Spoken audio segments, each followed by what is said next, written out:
Magandang araw po sa inyo lahat. Ito po si Ram Javier Jr. Meron pong dumulog sa akin na mag-asawa. Ang kanila daw magulang, yung magulang ng babae, ay naaksidente. Sila po ay nakasakay sa motor na minamaneho ng kanyang tatay. At naka-backlight po ang kanyang nanay.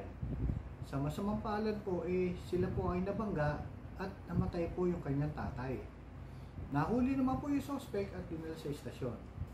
Ang dinudulog nila sa akin ay sabi daw ng pulis ay hindi pwedeng kasuhan kasi kailangan daw dalawa ang witnesses.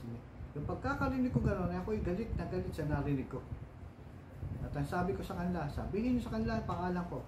Pag hindi nila kinasuhan yan, papahuli ko sila at kakasuhan. At yun naman, at minomonitor ko po sila hanggang sa naisang pa naman kinabukasan yung kaso. At ang sabi ko nga, ang kaso niyan ay reckless imprudence resulting to homicide. Yun naman daw ang pinaso. Sabi ko sa kanila, pwede pa ninyong kasuhan niya kung gusto nyo. Sabi naman po nila, satisfied naman po sila sa nangyari. At nagpapasalamat. Sabi ko nga, ito sa mga kapulisan, ako kakampi ninyo ko dahil dati naman ako pulis.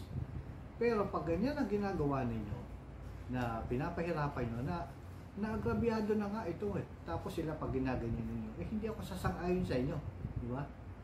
Maling-mali yung ginagawa nyo. Sinabi ko nga, dati marami na ako sinuspindi na hindi gumagawa ng tamang trabaho. Hindi ako pwede sumang-ayon sa inyo kung ang mga taong bayan ay nahihirapan. Bigyan nyo lang yung tamang serbisyo na inatas sa inyo. Yun ang gawin ninyo para sila naman ay masihan at makontento sa kanilang binibigay nyo yung serbisyo sa kanila. Sa inyo po, kung kayo meron kayong idudulog na ganyan, pero siguraduhin na po na hindi kayo nangagrabyado. Yun lamang po. Magandang araw po muli sa inyo lahat.